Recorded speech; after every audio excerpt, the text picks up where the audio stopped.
I shouldn't be crying because my entire block is burnt down, but God saved my house.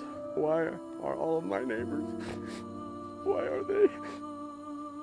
And then in the middle of two burnt down blocks, there's one house standing, and that's mine. There is something that's called survivor's remorse, right?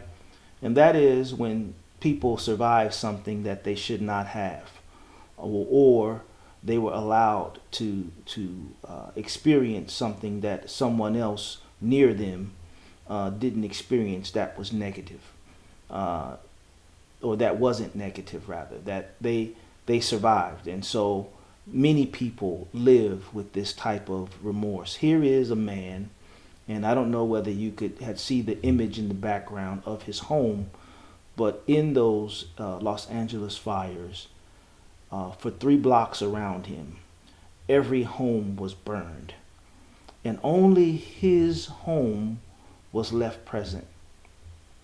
Only his home was unscathed. And he says, I should be praising God because of all that happened, but I can't help it. You know, he has survivor's remorse.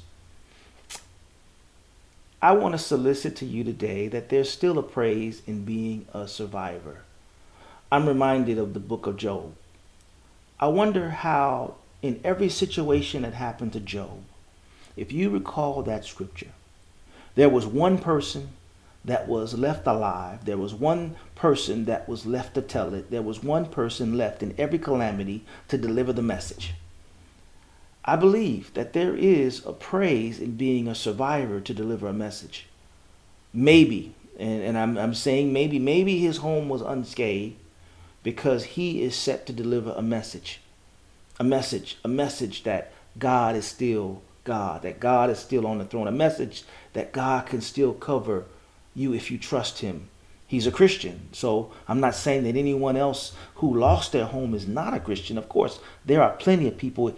God reigns on the just as well as the unjust. So we're not going to say that at all. But why him? Why? There's obviously a message for him or a destiny for him to deliver that message.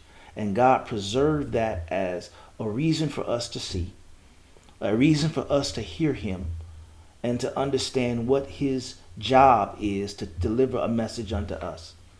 So all I'm saying is there's still a praise in being a survivor. Many of you are survivors.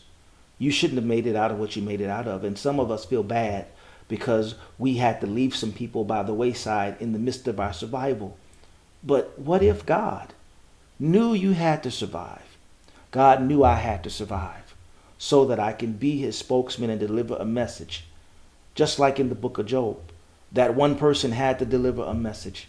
And so the shout, if there is one, a praise break is that you can thank God even though you're in remorse, that you survived, and then you can get to being about what he wants you to do with it.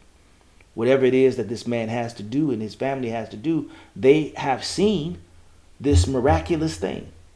What do we do now after God reveals that we're special? Meaning that he didn't have to do that. He didn't have to get you out of your situation. He didn't have to deliver you from what he delivered you from. You're special. Now there's work to do. So there is a praise in being a survivor. Yeah, we're going to be remorseful, but I bless God that in all that I had to endure growing up and where I grew up and how I grew up, I survived. There's a shout there.